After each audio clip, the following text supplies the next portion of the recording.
Mientras Franco Colapinto se ponía el casco y se preparaba para el debut más importante de su vida, Jack Doohan hacía algo que dejó a todos desconcertados. Publicó un video pedaleando entre árboles, con una sonrisa tranquila, como si nada importante estuviera ocurriendo, como si ese día no fuera tan bien sobre él. Lo que parecía una simple historia en Instagram escondía una carga emocional brutal, porque ese día, en Imola, el asiento que alguna vez fue suyo ahora lo ocupaba alguien más. Y mientras el mundo celebraba al nuevo talento argentino en la Fórmula 1, Doohan eligió el silencio. Pero no uno cualquiera.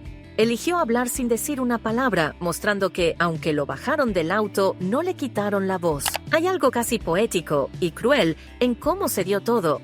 Franco Colapinto, 21 años, debutando en uno de los circuitos más históricos del campeonato, reemplazando precisamente a quien hasta hace poco era una de las grandes promesas de Alpine.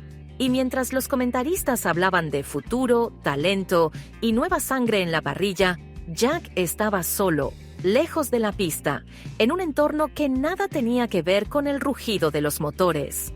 Pero lo que parecía una reacción fría o indiferente, puede que haya sido exactamente lo contrario. Jack Doohan no fue reemplazado de forma discreta ni progresiva. Fue excluido de un plumazo, con una decisión que venía madurando desde hace tiempo. Su rendimiento no ayudó. 7 carreras, 0 puntos, varios accidentes y sanciones. En Miami quedó fuera en la primera curva. En Australia se estrelló bajo la lluvia. En Japón se volvió a golpear en los entrenamientos. Y así, carrera tras carrera, el margen de error se fue haciendo más pequeño hasta desaparecer. Pero en la Fórmula 1, los errores no son lo único que se castiga. También se castiga lo que ocurre detrás del telón, la política interna, las preferencias ocultas, las alianzas estratégicas. Y en esa parte de la historia, Franco Colapinto no llegó solo. Llegó respaldado por Flavio Briatore, una figura con peso pesado dentro del paddock. Un nombre que, aunque polémico, tiene el poder de mover piezas, de abrir puertas que para otros siguen cerradas. Y eso cambió el juego por completo. Mientras Jack era degradado al simulador y ni siquiera convocado como reserva en Imola, ese lugar fue para Paul Aron, otro joven piloto que también busca su lugar. El argentino daba sus primeros pasos como titular. Y lo hacía con el foco mediático encima, con la bandera de su país flameando y con un equipo que necesitaba urgentemente una historia nueva que contar. Porque Alpine no solo necesitaba resultados, necesitaba narrativa, esperanza. Y la historia de un debutante latinoamericano, joven, carismático y rápido, es justo el tipo de relato que vende, aunque eso signifique cerrar capítulos sin final feliz. Y aquí es donde todo se vuelve aún más incómodo. Mick Doohan, el padre de Jack y leyenda del motociclismo mundial, no tardó en decir lo que muchos pensaban, pero nadie se atrevía a mencionar públicamente.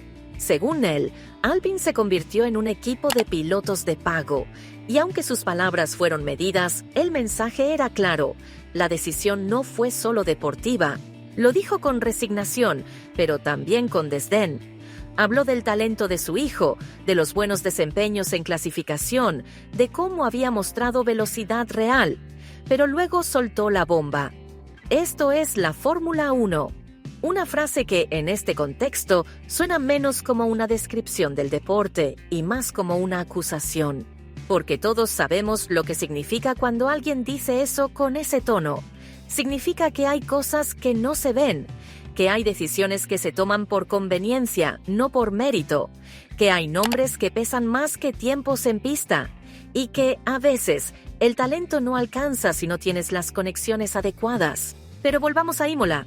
Colapinto, pese a estrellarse en la clasificación y quedar fuera de la Q2, demostró temple. Durante la carrera llegó a estar en el 8º puesto. Y aunque terminó en el lugar 16, se ganó el respeto de muchos por completar la carrera, mantener el control en momentos tensos y no cometer errores graves. Para hacer su primer Gran Premio no estuvo mal, y en un equipo que viene tambaleando, eso ya es mucho decir. Lo curioso es cómo esta historia tiene dos caras.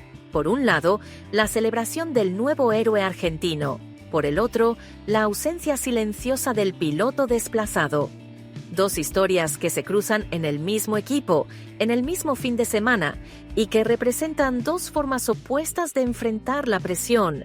Jack eligió el camino de la dignidad silenciosa. Demostrar que su mundo no se detiene aunque le cierren las puertas del paddock. De vivir ese momento no como una derrota, sino como una pausa, pero también como una protesta, porque su publicación no fue solo una foto, fue un acto simbólico, un recordatorio de que él sigue ahí, que no está acabado, que tiene vida fuera de ese monoplaza, pero que todavía tiene gasolina en el tanque. Y eso, para un equipo que no le dio ni el asiento de reserva, es más incómodo que cualquier palabra. La Fórmula 1 es un deporte donde el talento importa, pero también lo hacen las percepciones. Y en esta novela que apenas empieza, hay algo que nadie puede garantizar: que Franco Colapinto mantenga ese asiento, porque aunque firmó por 5 carreras, en la Fórmula 1 todo puede cambiar en un suspiro. Y en este deporte, como en la vida, no hay nada más peligroso que alguien con talento y con cuentas pendientes. Jack Doohan sigue pedaleando.